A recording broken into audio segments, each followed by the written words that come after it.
We are recording the interview of James Covington. This interview is being conducted by James Hale, David Barry, and Lucas Schroeder from the Wright State University Voices Veterans Project. This interview is being recorded at the Veterans Residence in Trotwood, Ohio. It is now 2:20 p.m. on 22 June 2017.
So you go by Jim or James or Mr. Covington? What do you prefer?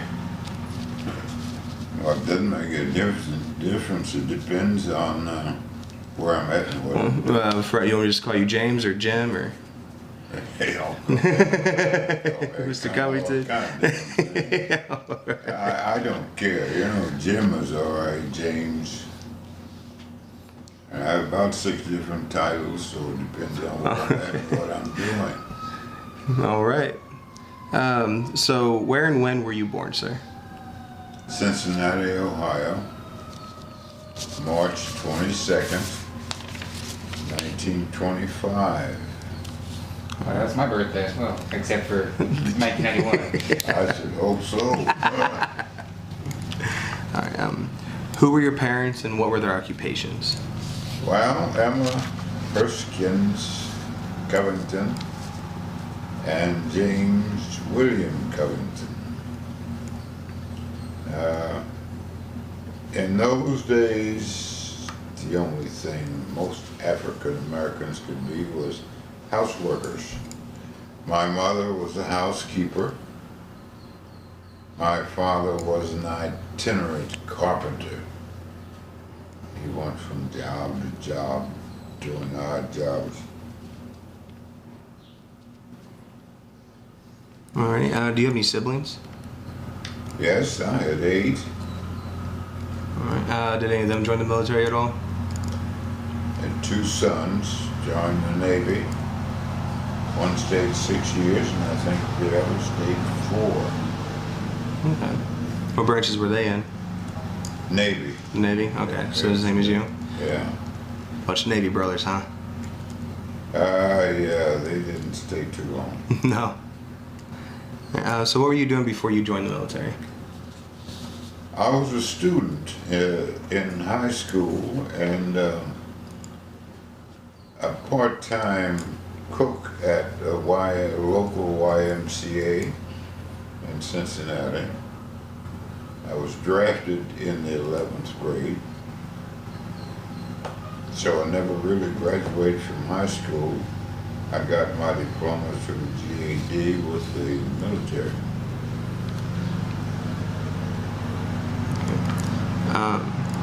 So what made you want to enlist? Or were you drafted? I did not want to enlist. No. I was drafted. And I did not want to go to the Navy because I'd never seen a body of water before. And I told the recruiter asked me, what branch of service do you want to go in? And I said the Army because I don't know anything about water. I've never. And he stamped U.S. Navy. And they took me up to Newport, Rhode Island, and they asked me about swimming. I told them I don't know how to swim. And they put me on a 10-foot thing, took all my clothes off, and had me grab my testicles and my nose and pushed me off into 10 foot of water. And I came up swimming. Those were good days. That's when the military didn't fool around with you. They told you what to do, and you did it or you got out. That was it. That was the beginning of my naval service. And where was that at? Cincinnati, Ohio.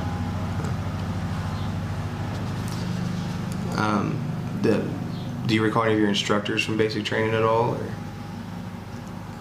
No, in those days, African Americans didn't have basic training in the sense that regular sailors have.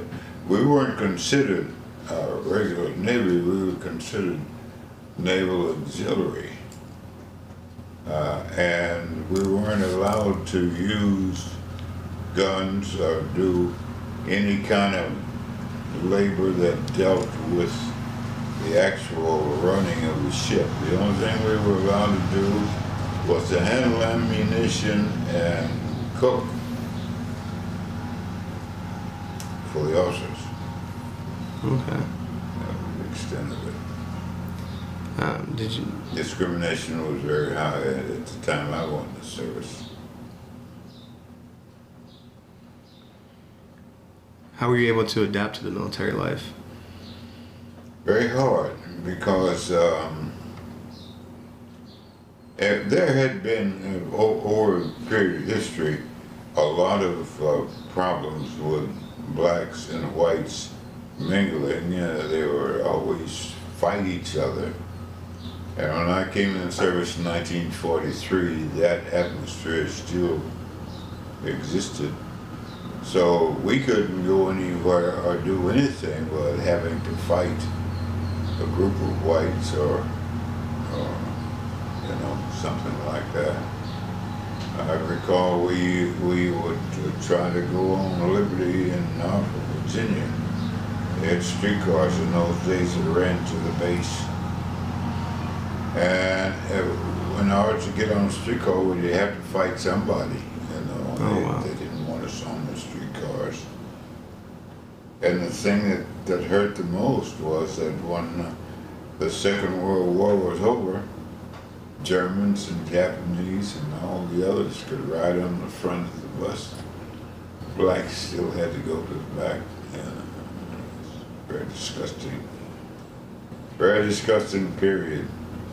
And so it was hard. It was difficult. However, it was better than the life I was drafted out of. How long did you serve in the military? I have credit for 30 years. Spent 21 and a half in the regular Navy and 9 years in Sea Cadets. Okay. When did you retire? I retired from the regular Navy in 1964. My official retirement date was 1973. Were you able to see any racial changes in the military during your time in?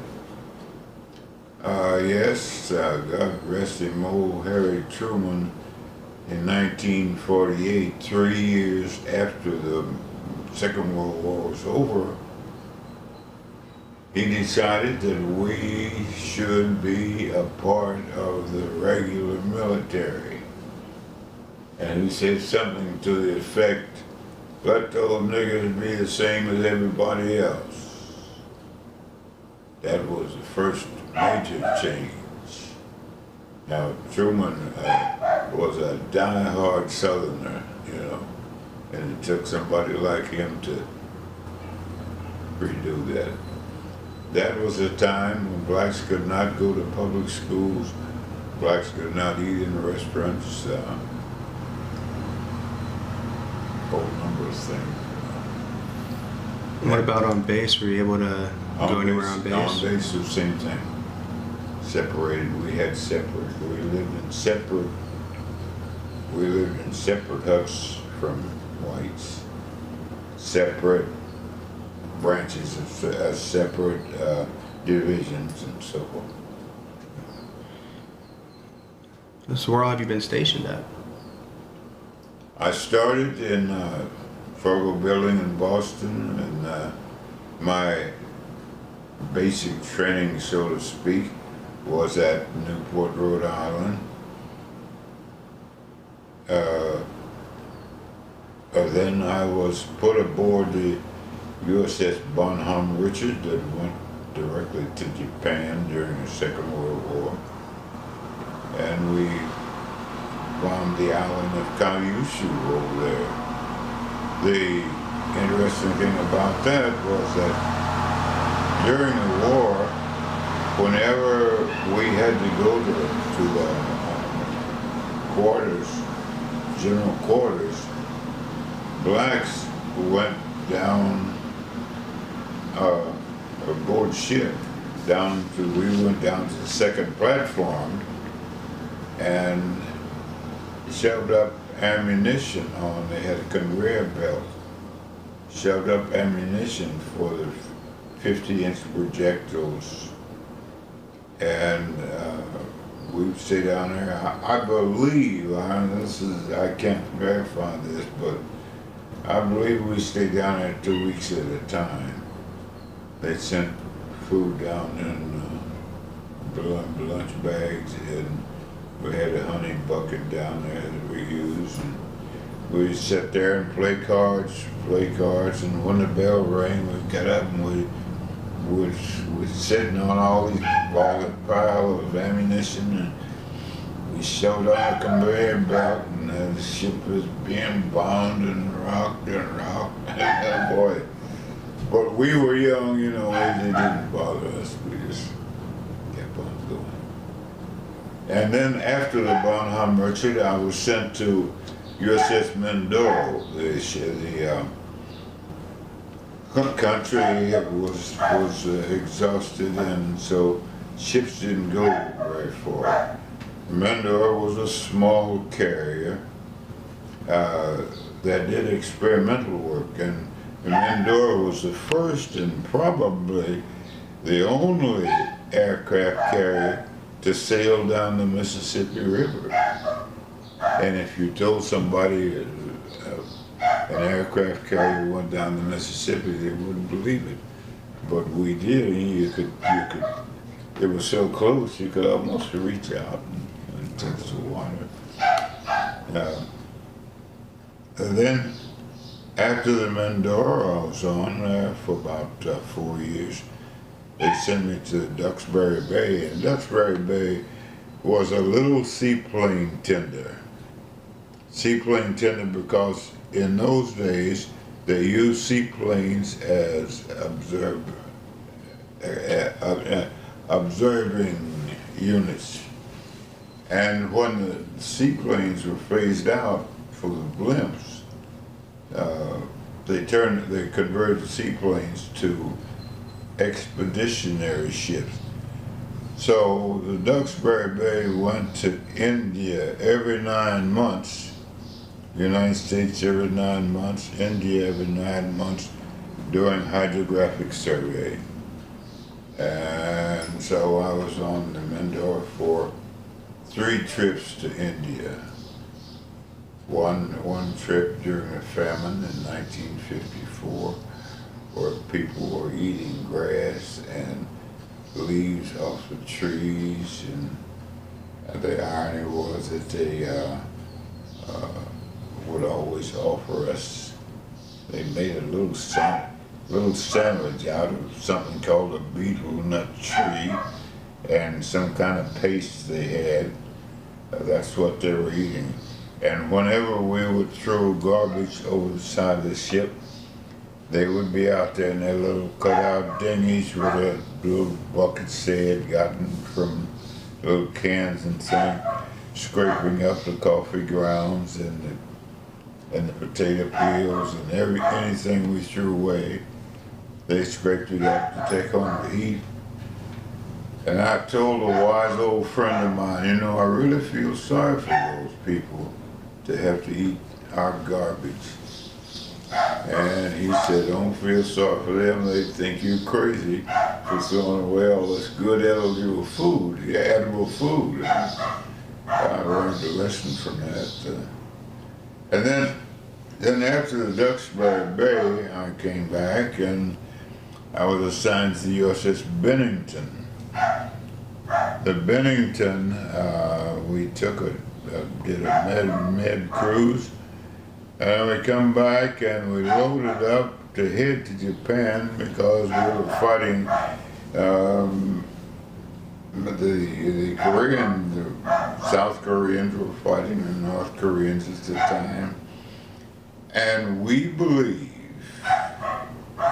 because they stored this thing right under where we were sleeping at, well, that dog won't. We believe that the Bennington was carrying an atomic bomb, they said, to northern Japan in case the Chinese got too rambunctious after they crossed the parallel line and was about to overrun MacArthur again.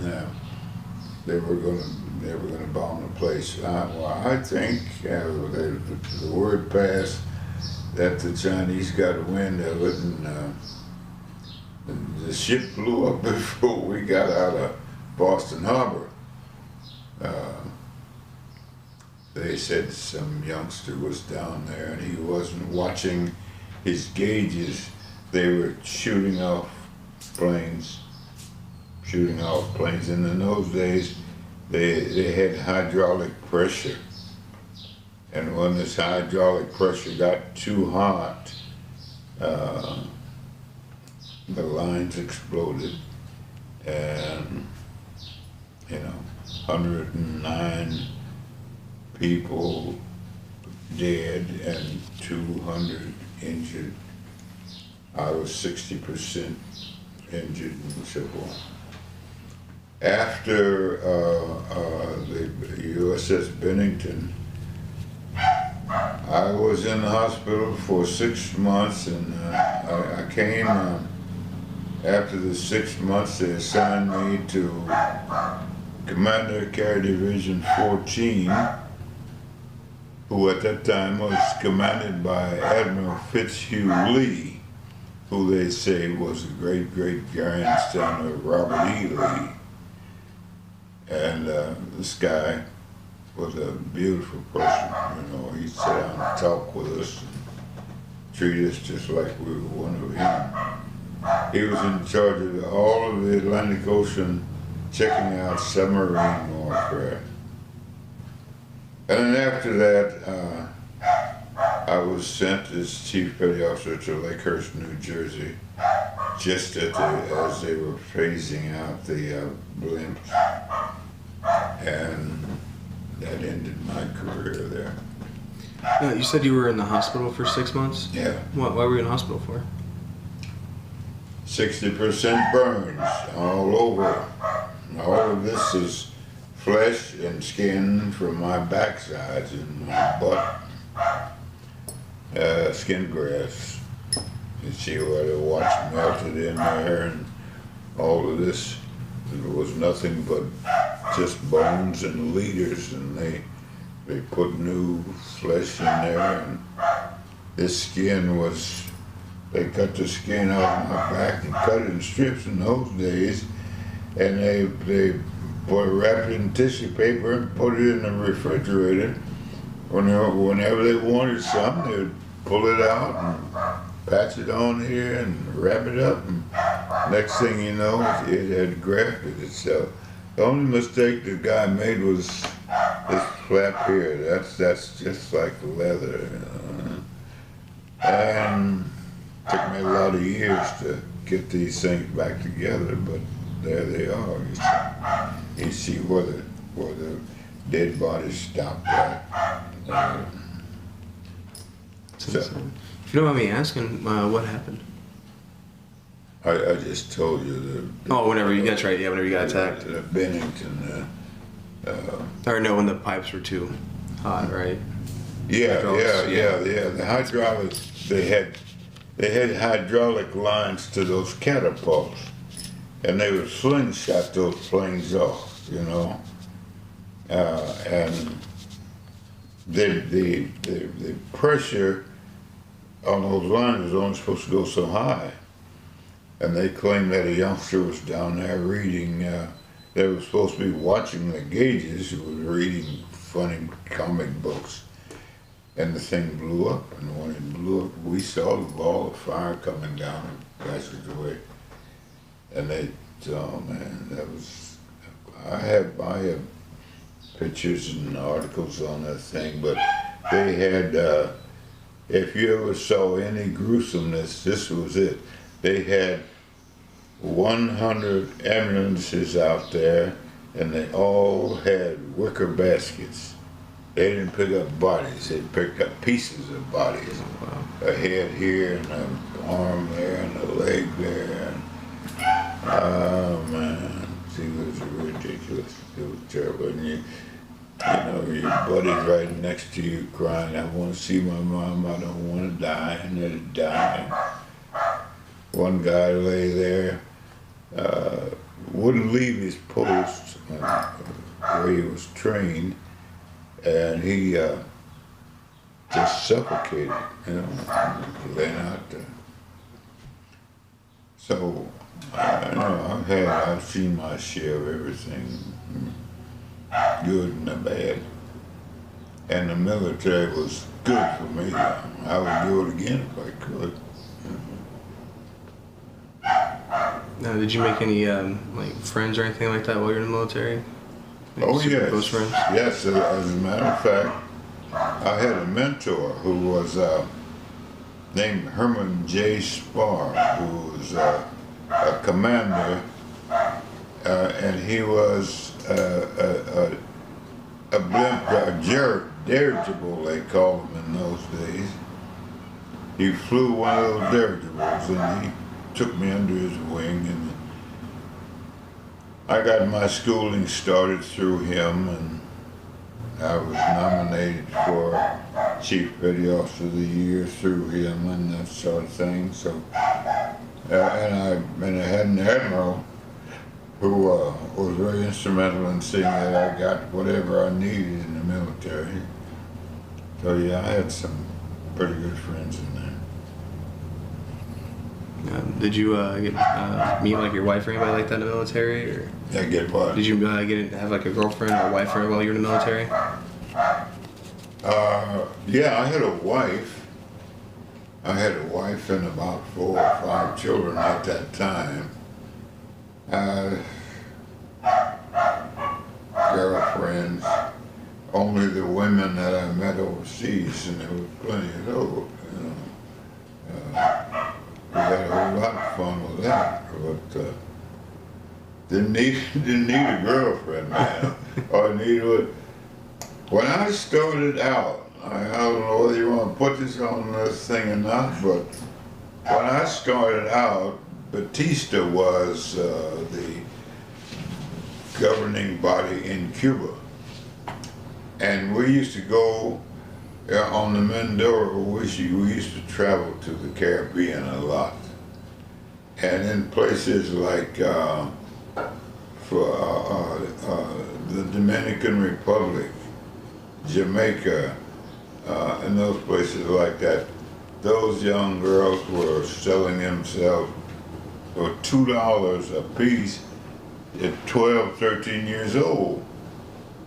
And I asked them why, and they said, you know, they had to make money to buy food for their family.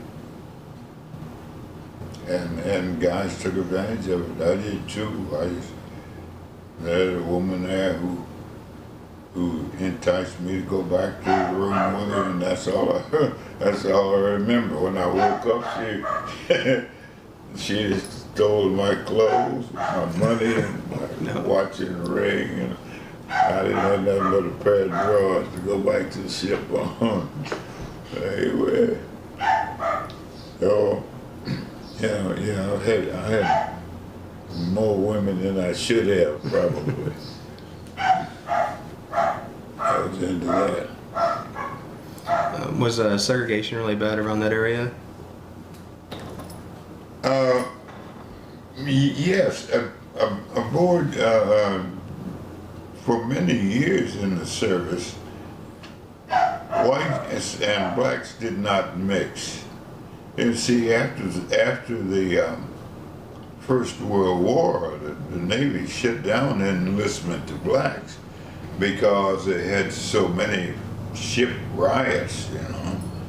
And they didn't let blacks re-enlist in the service until about 1936, 36, when they kind of had an inkling that they were going to have to go to war with Germany. They started drafting them back in there, see. But yeah, there was a lot of problems with that. As a consequence, we stayed in the section of town that, you know, basically people of color, and we frequented places where the women were pretty much of color, except in places like Italy and France, where they didn't seem to care what color you were. All they wanted to know was how much money you had. You know? But other than that, it wasn't too bad.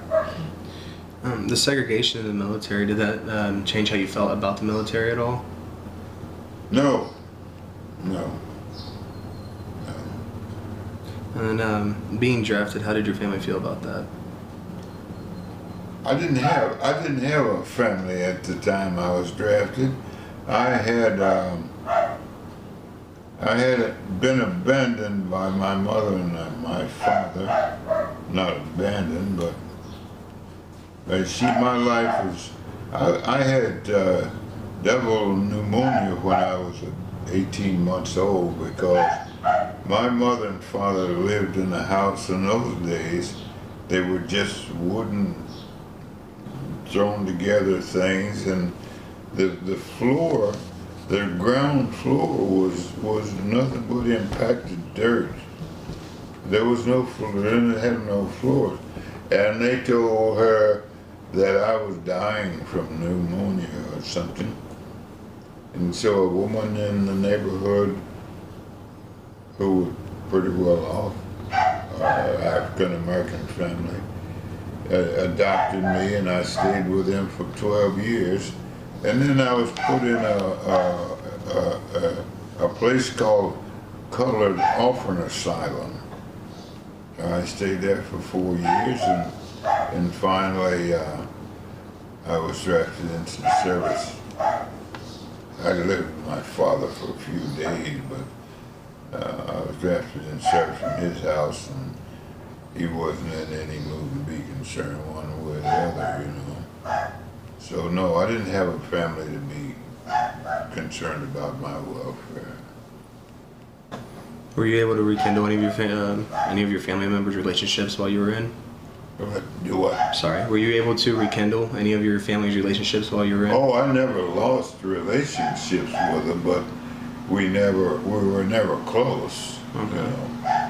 Even with my children now, we're not close, you know. This is my last son here, and he argues with me every day. They don't have much respect for me at all. I don't know why. Their mothers tell them that I'm a bad fella, you know. Of course, I never have been, but that's neither here nor there. That's the way they were trained. So the other excuse me, the other 7 in Cincinnati are, for the most part, alien to me. I see them every now and then, or just here lately, now that I'm 92, and they think I'm dying, and they think I might leave them something. You know, they see me with these 3 cars and 3 houses and all that sort of stuff. They think I got a lot of money, and so they you know, they want to be close to Dad, and Dad don't want to be bothered. Don't want to leave me alone, you know. So this kid and I, we stay, you know, pretty much by ourselves.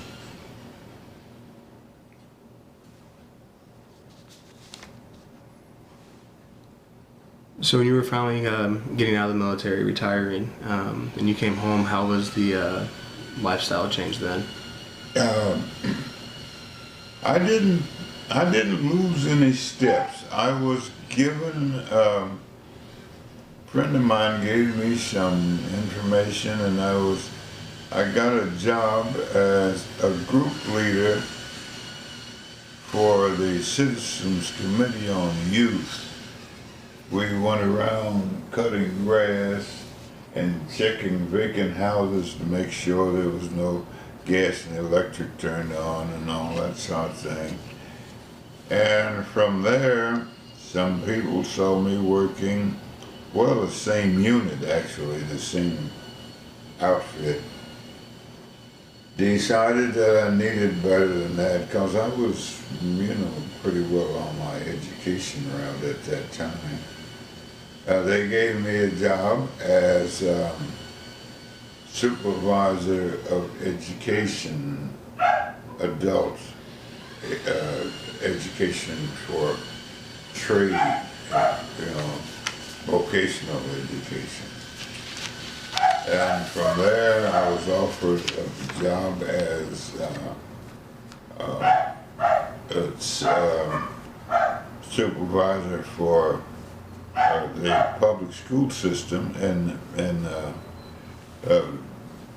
teacher, visiting teacher. And I went through that, and then I wrote the first training program for the Job Corps in Cincinnati, and that got my fame spread around quite a bit. And I wrote, I got the copies here. I wrote my master's thesis had to do with visiting nurses and social workers in the homes. In those days, there was no such thing. And that was approved and financed by the city of Cincinnati.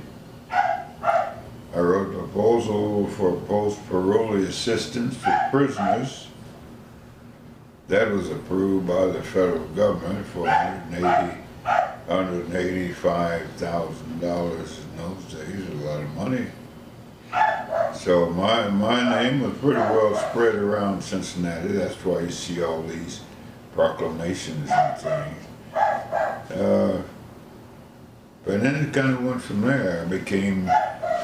I became a lecturer on social psychology for the University of Cincinnati for 10 years and director of community services and stuff like that.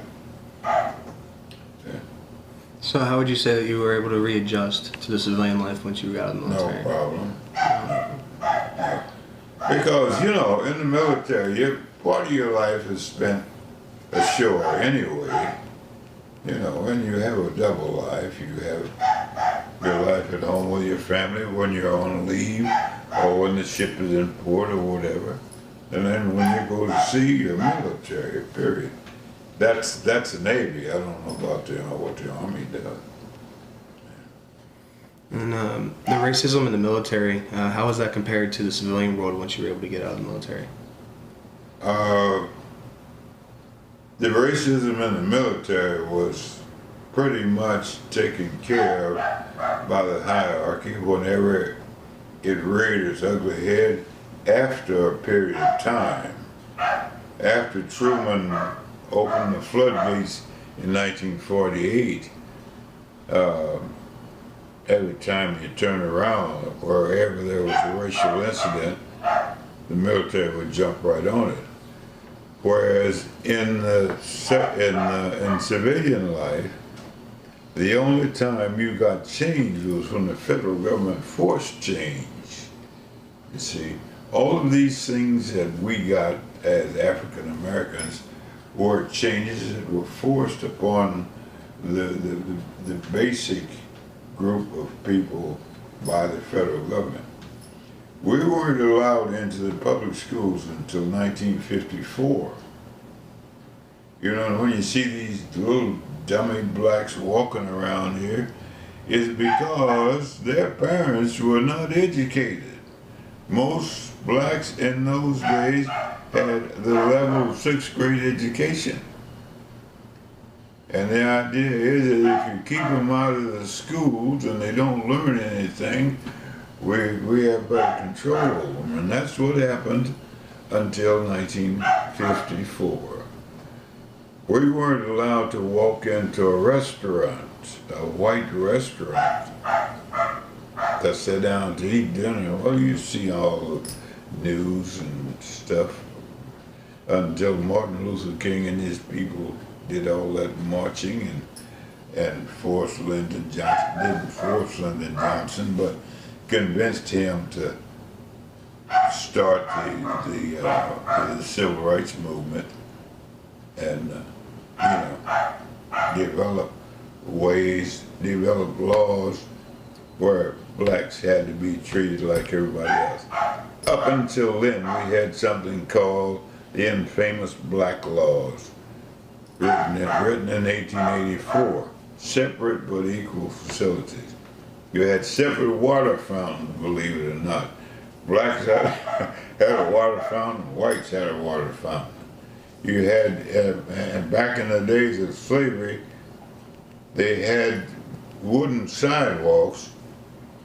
Well, the white gentry and his party would walk on the sidewalk. If a black happened to be on it, he'd have to get off and walk on the dirt road.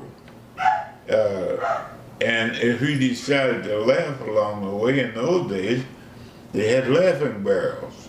He had to go to one of these barrels if he needed to laugh about something. And that's something. Well, all of that was changed by federal law. Not because some people felt sorry for us or thought we might need something better. It was federal law, and you give Lyndon Johnson credit for that. Another Southern. I don't know how much history you guys have, but all of our best, all of our releases, racial improvement came from Southerners, not nobody else. So do you remain in contact with any of your fellow veterans from the military? Yeah. Occasionally, most of them are dead now, but those that are around, I see them occasionally. And I wear my caps. I tell somebody I advertise myself every time I go out, so I don't have any problems. And especially if I go to the VA, I wear my little cap, and they see where I was a veteran of 3 wars and that sort of thing. And I get a lot of respect, a lot of handshakes, and thank you for your service and that sort of thing. And every now and then I meet somebody that I knew in the service. But like I say, most of them are dead now. Are you a member of any veteran organizations at all? Every one of them. Every one of them? Life member of every one of them, yeah. As a matter of fact, I was assistant post commander of one of them at one time. VFW. Yeah, the Disabled American Veterans wanted to. Yeah. So, how do you think your wartime experiences have affected your life? I have a philosophy about my living, and I think that my state of mind has always kept me in pretty good stead, and I don't have any problems with anything I've ever done. I've never had any problems with anybody. I've never been in any trouble, even though, as I mentioned, I was looking up my name on Google the other day, and I saw where they got me listed as at the bottom of the page it says 2 secret convictions. I've never been in a courthouse in my life, you know. I don't know what they're talking about. And I went to a lawyer and asked him to check it out, and he wouldn't touch it. I don't know what it was. But other than that, I haven't had any problem. Now, what was your question again? I rambled on, forgot what it was. How wartime experiences have affected your life? It solidified my thinking, you know, that I was somebody, that I was important to me, if nobody else. And it made me, the fact that I was, the fact that I didn't have to chase after $1 to buy a meal or go hungry or anything else like that just made me a better person, feel better about myself, and proud of myself. That's the main thing. Because I'm very proud of me, you know. I'm proud of what I did. And it suffices to say that I don't get much of that from anybody. And I've learned over the years not to expect it. So I project myself, you know. I'm the greatest thing in the world as far as I'm concerned, you know. After me, they broke the mold, man. You know. A 3-time war vet, I think you're allowed to feel that way. Oh, yeah, you know. Yeah. So, and I tell everybody, you know, one of the reasons why I feel good about myself is because everything you talk to me about, or everything you tell me, or everything you ever heard, I've already been there and done that. And that's pretty much true. You know, I've been everywhere and done everything. I was talking with a doctor today about her son becoming a helicopter pilot on an aircraft carrier. And I told her, I've been there, I've done that, you know. I have. I've ridden in a blimp, dirigible. I've ridden on a TBF, landing on a carrier. And I've been on a submarine, done all that stuff, man. And I lived much longer than I ever thought I would. I can still do everything now. I think, I don't know about the sex. I haven't had a chance for that yet. You know, but everything else, man, I do just like I used to do.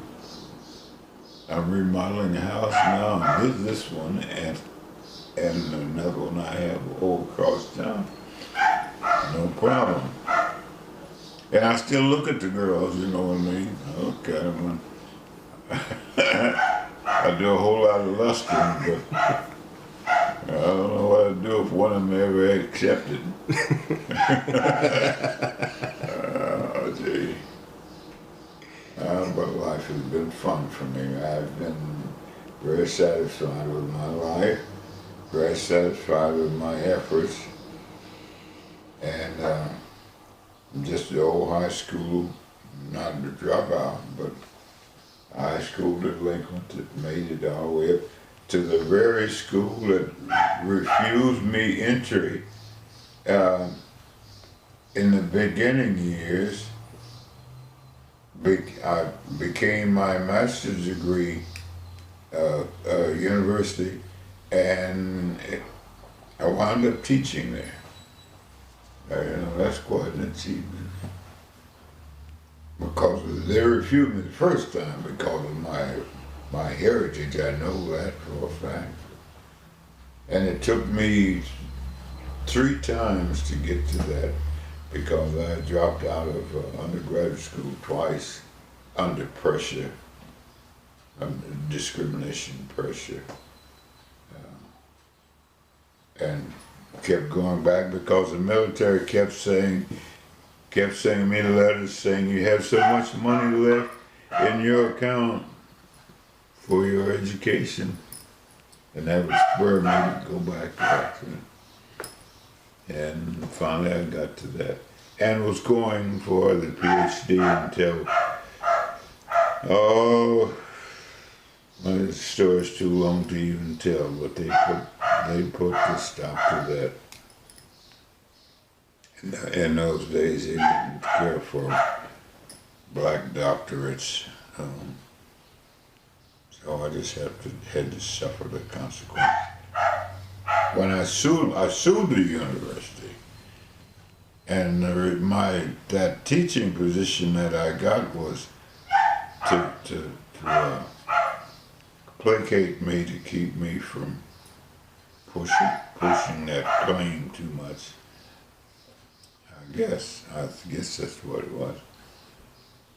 But that's where it's at. And I'm comfortable today. I'm pleased, and like I say, the military is the cause of it. You know, I don't know what I would have been, but I do know that what I am is because of the military. What are some life lessons that you learned from the military that really stuck with you? Well, fear is one. I have a paper that I wrote for some agency around here. It had to do with the fact that before I went into the military, I was afraid of everything. And by virtue of experiences that I had in the service, I wound up deciding that there's no reason for me to be afraid. Anything anybody else can do, I can do. One good example was that when I went in the military, there was a situation where we were training. They were training us to learn how to shoot the 30-30 Springfield rifle, because we were going to Japan, down the island. And they sent us to a place called Satchel's Point, Rhode Island. Of nothing but woods up there. And they built a hasty barracks. And they used to build them out of wood and of course two levels. And they put us in there, about 100 of us. And we would go down to these gun butts. They had trenches dug in the ground, and fire these rifles into Narragansett Bay. And one night they had a tornado up there, came through there. And the paper told us, don't go out near windows or doors, don't open any doors. And one guy decided that he would, and then he was calling for his mom. I want my mom, and he opened the door, and when he opened the door, that tornado just sucked him up and slammed him into the tree right in front of the place, and was just tore him to pieces. Scared the devil out of me. I crawled up under a bed, like I did whenever my mother and stepfather was fighting. Crawled up under the bed, covered my head, and went to sleep. And when I woke up, two guys were shaking me awake. Get up, get on this line, get down in the gun butts. And I did that. And we woke up the next morning, there was nothing left to that house but the toilets. I'm telling you the truth, the tornado just blew it all away. Nothing there but the toilets. And I learned then that fear could kill me quicker than anything else. And now, I just pulled an article out of a magazine a couple of days ago. Those woods in Satchel's Point that we lived in had that tornado in 1943, is now, there's a house there being sold for $1.5 million. That's how it's been built up. So Yeah, I learned how to conquer fear. I learned how to respect myself because I had no concept of ever needing to do that. I learned how to respect other people after seeing the way we were treated when we first went into service. And I saw how, there's a word for it, but I saw how sticking to it, making sure you stay and finish the job that you start was valuable. Because less than 10 years after Truman's edict that said let blacks have equal access to the military, we had 2 black admirals. They just went up, they just shot up the ladder like that. And not too long ago, less than a year ago, I read that the aircraft carrier with the largest amount of nuclear armament was commanded by a black captain. So, you know, that's what sticking to it does, and I got to live that. So I'm comfortable now. I don't have any problems. I have a fairly decent bank account. I have those 2 cars you see out there, and another one that's on the road. I have a school, and a building over here where we teach 3 to 5-year-old children how to play a musical instrument, and I have a rental property for this boy's welfare when I'm gone. So, you know, all of this has benefits of being in service.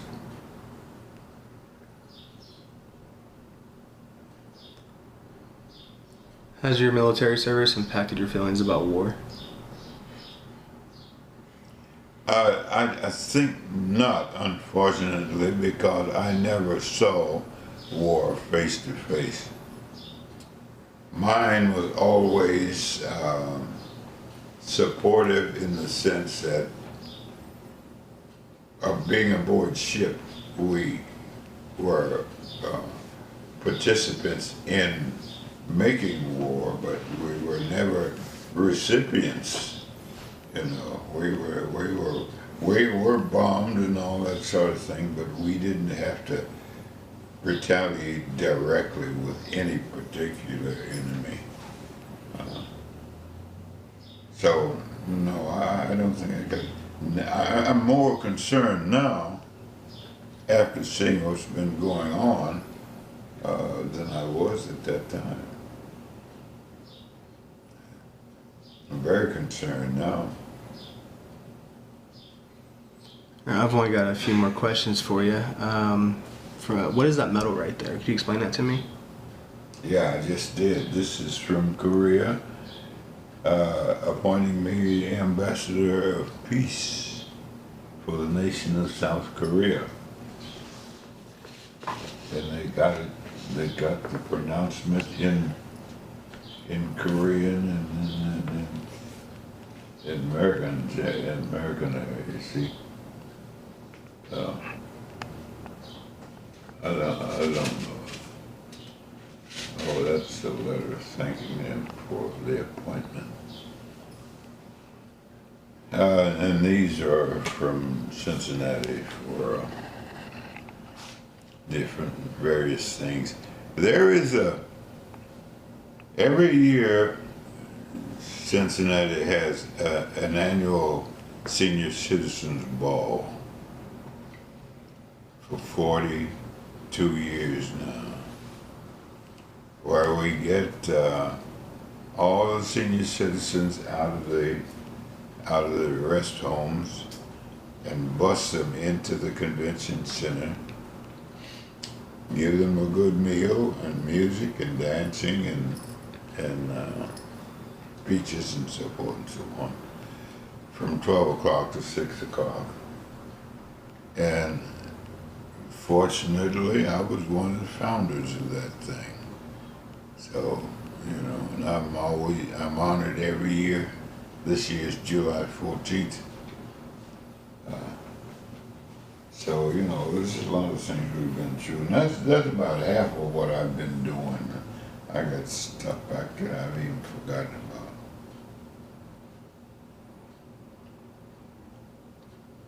Is there anything you feel that we haven't discussed that you'd like to add to the interview? Well, I've said so much. I don't know how much of it is important, but I'd say all of it, sir. I've been doing an awful lot of writing since I think I was in undergraduate school around 1965. I have a couple of books that I put up for publishing that never went anywhere. I have one textbook that I wrote for my classes. That sort of thing. I haven't been able to talk much about that, but education-wise and writing-wise, I've been very prolific. And so now, you know, I'd like to see some of it in print before I die, anyway. I do have one there. I did have one there that was all set for publication, and the publisher took me through a bunch of changes, and I just cut him off. I mean, but the book never got published. But that's all right. Like I say in my papers there, I just write them and throw them in the stack. You know, nobody would see them but me. But that's all right. One of these days, somebody will discover them and say, "Hey, that guy was pretty bright." But that's it, guys. You know, I can't think of anything else right now. Would you like to leave a message for future generations who may view this interview? I guess, yes, maybe I would. I think the one thing that this country has missed is the fact that they haven't allowed the people, the races of people, to mix as they said they would. The United States used to be advertised as the melting pot of the world. Bring me all your tired and your homeless, so on and so on. We got away from that, and the further we get, the less important the country seems to be, to the point now where all we do is fuss and fight with each other. And as a consequence, other countries and other people are creeping in on us, and before we know it, we will be second and third-rate countries, and some of those countries who have a better concept of what life is all about will be controlling us, and that worries me. I don't think we should have ever relinquished any of the pride and the ability we had to get things done, but we seem to be doing that. And I'm astounded by the fact that we have people coming into public service that really don't seem to be qualified. And yet, we keep putting them in there. And I don't understand it. But I guess it's not for me to understand. Or any of us, one of these days, it'll work itself out. And we can all be proud, you know. Now, I make a prediction that I've been making these predictions about marijuana and stuff like that, and it's all come down the line just like I said. The enemy that is within us and the enemies that are outside of us have tried every trick in the trade to bring us down and haven't been able to do it. But they've hit upon a gold mine now, and that's going to destroy us if we don't do something about it. You see, drugs are killing everybody in this country. We don't have, I think it was Marx or Lenin, one of the two, said, you don't have to worry about the United States, it will eventually destroy itself. And it seems that that's what we're doing, allowing to happen everywhere you look. And Dayton being the hub of the drug trade, it just astounds me, you know. We need to do something about this drug epidemic, and we need to be able to accept people for what they are and do something about that, because the people coming into this country now, for instance, we have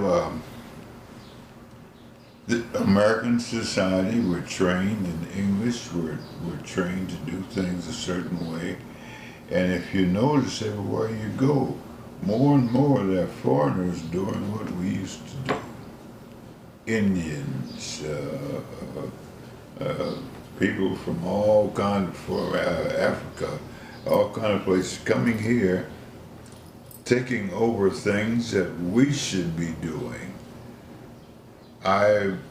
Every piece of article, every piece of manufactured goods, everything you pick up has more Spanish instructions on it than it does American. You know, and we're just losing it. We're losing control of the country, I guess. I think that's what I'm trying to say, and I'm concerned about that. I wrote a little bit about that too. And if we don't lose the drugs, we're going to lose it to